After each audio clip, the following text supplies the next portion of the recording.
Hey everybody, welcome to the Evangelist Nick Garrett channel, Truth First Christianity in a Post-Christian Country. Today, this day in church history, October the 15th, we have a lot to cover.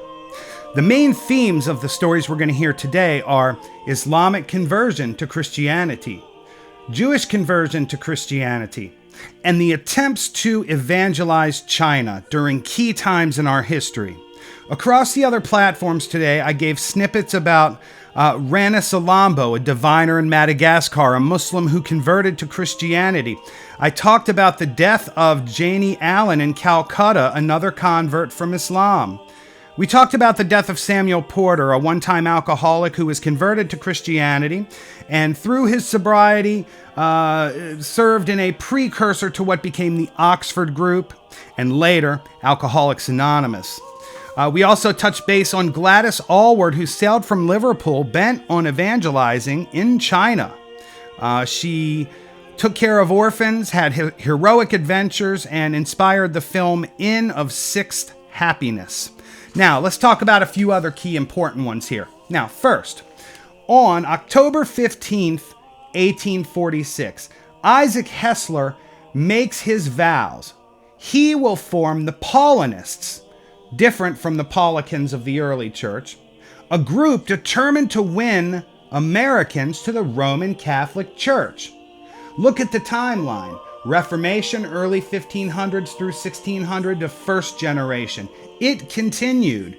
It evolved into the confessional and statement of faith period of Protestant denominations. The Counter-Reformation is largely attributed to the Council of Trent as far as where it began in the 1540s to over 18 sessions through the late 1560s and early 1570s. Now, what he did that was spectacular. He, from a young age, had a desire to know what God wanted from him. What did God want to send him in the world to do? This is not unique to him. If we were to narrow down 4 things we all want to know is, why am I here? What's my purpose? What's wrong with the world? How can what is wrong be made right? Those are questions that, while we might not ask ourselves every day, are present in our lives. At 23 years old, Isaac asked himself this question without getting an immediate answer. That God had something special for him, he didn't doubt. At 3, he had become seriously ill of smallpox. His godly mother explained to him that he was not expected to live. His reply was characteristic. "No, mother, I shall not die. God has work for me to do in the world, and I shall live to do it." This paragraph here reveals to us the potential of legend making its way into the factual story. It doesn't sound like a quote or the wisdom of a 3-year-old, but the point is the same. Isaac was a capable young man. At 12, he imitated his grandfather, a clockmaker, producing a timepiece which he wore for the next 40 years. At 13, he helped publish a Methodist paper, and later he worked at a brass foundry, and after that baked and sold bread for his brothers. He marched with those who tried to improve conditions for workers, yet he admitted that he was empty inside. In 1842, a crisis in his life, he met Orestes Bronson. Bronson was a writer and critic of great intellectual stature. The older man, too, was going through a spiritual struggle himself. Deep friendship grew between the two. Bronson found himself looking to the Roman Catholic Church. By 1844, Hecker wrote, "The Catholic Church alone seems to satisfy my wants, my faith, life, and soul." But the church did not seem to fit the American institutions. Hecker's struggle helped Bronson resolve his own questions about the church. Now, he persuaded Hecker to take the final step and become a Catholic. When he did so, Hecker found great peace. Because he wanted to share this with others, he became a priest. On this day, October 15th, 1846, Hecker took his vows, joining a group he called the Redemptionists. And thereafter, his life folded in this divine plan that he foresaw. He tries to study, but his burning zeal for the nation would not let him concentrate. He was ordained without completing the formalities. Sent, as he thought, to Rome, he found himself expelled from the Redemptionists by violating a canon against such travel. devastated by this blow, Hecker wrote home that the Lord would yet intervene. He took his case to Pope Pius IX. To his surprise and joy, the Pope urged him to leave the Redemptionists but form a new order, adapting to the needs of America and dedicated to winning souls in America. This came into being the Paulists, not the Paulicans, an early heresy from the church. Hecker was nicknamed the First Superior. Funds appeared by God's grace. He and other Paulists worked fervently to win souls. Their chief instrument was educational material. The Paulist press issued millions of books to deepen Catholic life and attract outsiders. Hecker found the Catholic World and Young Catholics magazine. Through Hecker's faith, thousands came to Christ and to a deeper understanding of faith and holiness. I'm curious about this statement that they came to Christ through Catholicism. It would be more genuine to say they came to the sacraments, perhaps. Now, I didn't study the author, so I'm speculating there, but it seems to me that that would fit better. Though Hecker's faith, thousands came to Christ in a deeper understanding of faith and holiness. Later, the Paulists were accused of idolatrous Americanism in the Phantom Heresy affair.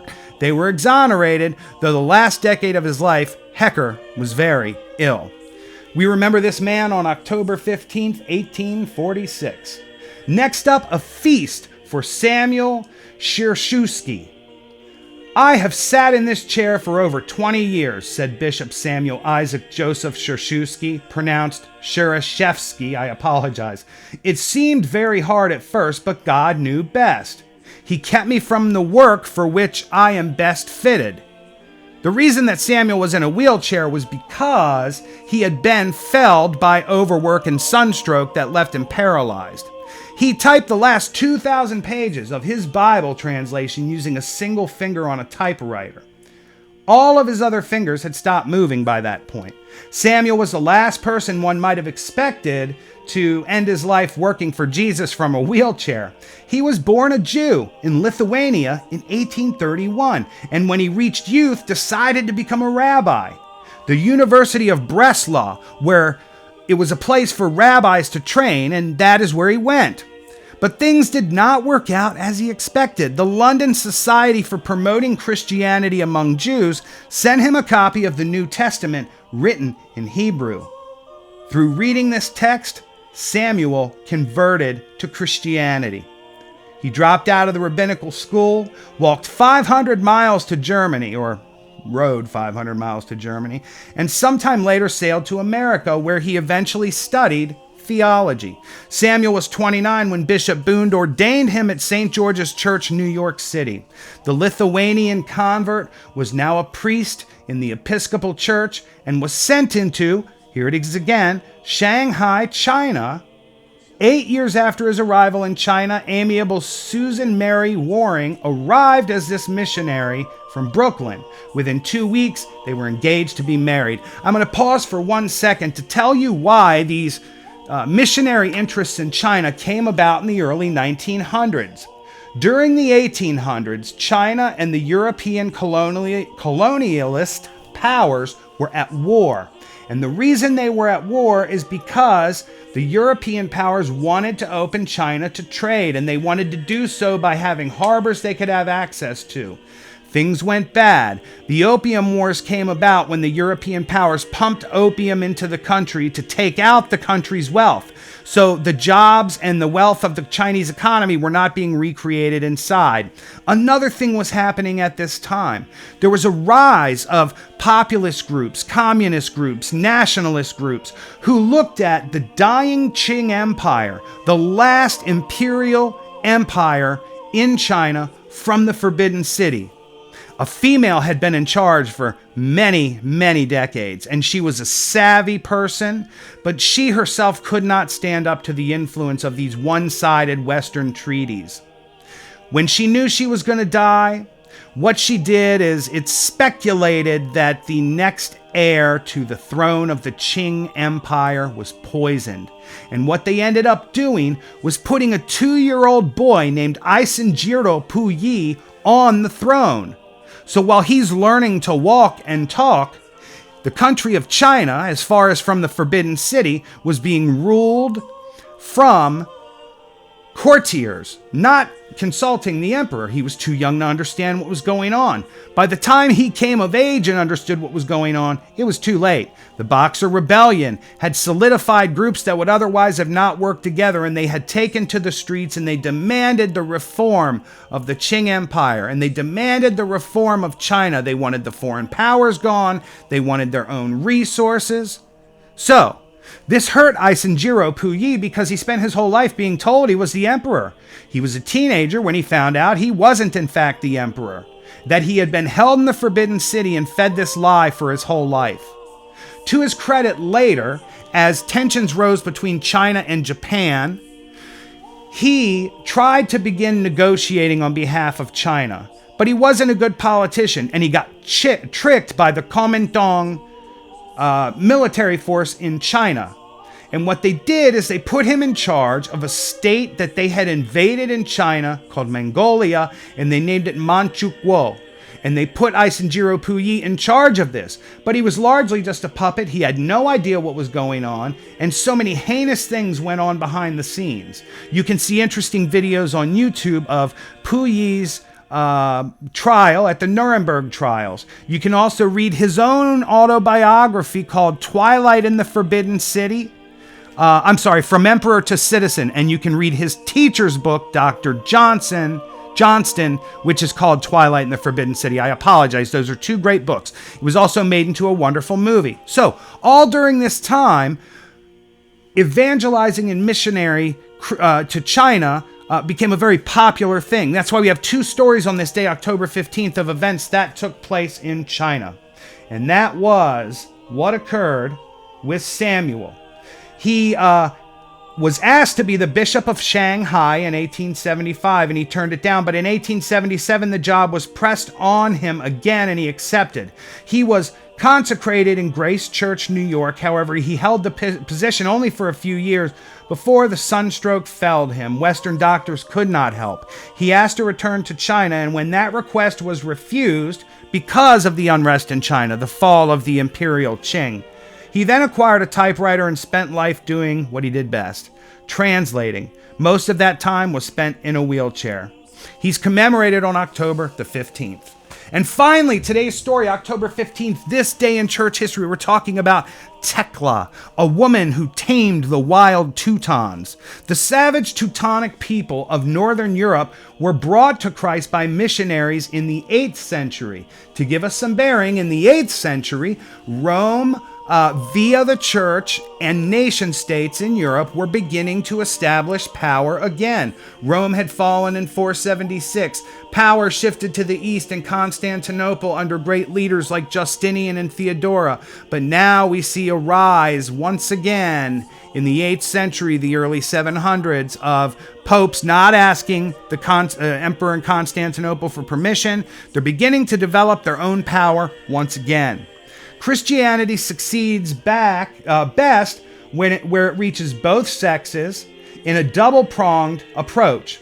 The importance of mature Christian women as an example to new converts and as educators of children was not lost on Boniface, the popular missionary of the time.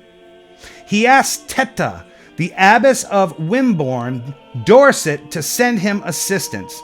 Teta sent Liaba and Thecla to his aid. Boniface appointed these women as heads of monastic institutions observing the Benedictine rule. Check out Rod Dreher's book, The Benedict Option, to see how these monastic orders formed in the ashes of the fallen Roman Empire. Now, in a famous letter to he revered the dearly loved sisters, Liabgith and Tekla, and to Seinheld he wrote, "I urge you and direct you, beloved daughters, to pray to our Lord frequently, as we trust you do constantly, and will continue to do, as you have done in the past. And know that we praise God, and our hearts yearn to grow in God and the Lord. Refuge of the poor and hope of the lowly will free us from our states and the trials of this evil age, that his word may be spread and the wonderful gospel of Christ be held in honor, that his grace be not fruitless in me." Ladies and gentlemen, those are the things, a slathering of the things that took place that we recognize or remember on October 15th of every year. I hope you enjoyed today's video. Please subscribe, like, share, get a conversation going in the comments. Check me out across all the platforms for more little snippets and tidbits, different stories of things that occurred on October the 15th in church history. God bless you. May your work today bear fruit.